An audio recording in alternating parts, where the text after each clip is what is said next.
Koshua, c'est mon nom d'artiste, je m'appelle Mathilda. Et Koshua, ça veut dire que je suis née un dimanche, dans l'ethnie de ma maman.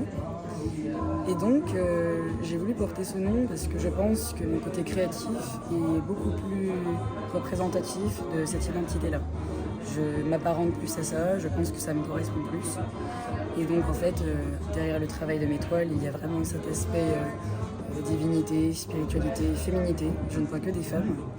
Non pas que je n'aime pas les hommes, mais c'est que les femmes m'inspirent beaucoup plus.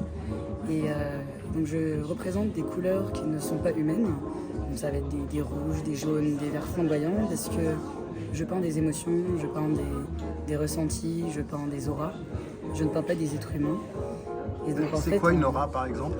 Pour moi, une aura, ça va être ce que vous allez ressentir lorsque vous rencontrez une personne, ce qu'elle va vous évoquer, ce que vous allez avoir en fait. Et lorsque vous voyez cette aura, il est possible de les voir, vous allez l'associer à une couleur.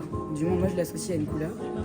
Et donc, je peins ces couleurs-là sur les peaux des femmes, justement. Et ça fait combien de temps que vous peignez? Je pense que j'ai toujours peint. J'ai beaucoup cherché mon style. J'ai fait différents types de peinture, acrylique, huile, gouache, aquarelle. J'ai commencé à sculpter aussi. Je fais de la musique, j'ai fait des collages. Mais je pense qu'aujourd'hui, mon identité propre, c'est vraiment la peinture, quel que soit le support. Donc pour l'instant, c'est des toiles, des grands formats de préférence. Donc, ouais, j'ai toujours peint. Vous parliez de mysticisme tout à l'heure, ça se passe comment un petit peu du coup? C'est de l'animisme, c'est quel type de croyance?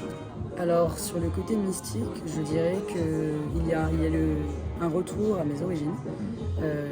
Donc en fait dans cette mythologie, ce sont des personnes qui sont mi-dieu, mi-homme. Donc il y a un côté où je fais référence à ça. Chez nous, ça va par exemple être des anges. Dans certaines religions, ça va être d'autres entités comme des esprits, des anges, des démons.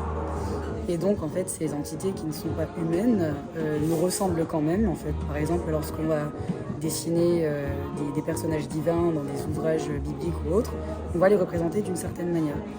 Moi, je représente ces femmes d'une certaine manière parce que les femmes m'inspirent, notamment celles avec lesquelles j'ai grandi. Et elles m'ont toujours inculqué cette recherche en fait, de spiritualité et de personnalité, de féminité avant tout en réalité. C'est ça qui nous rend belles. Merci. Très bien.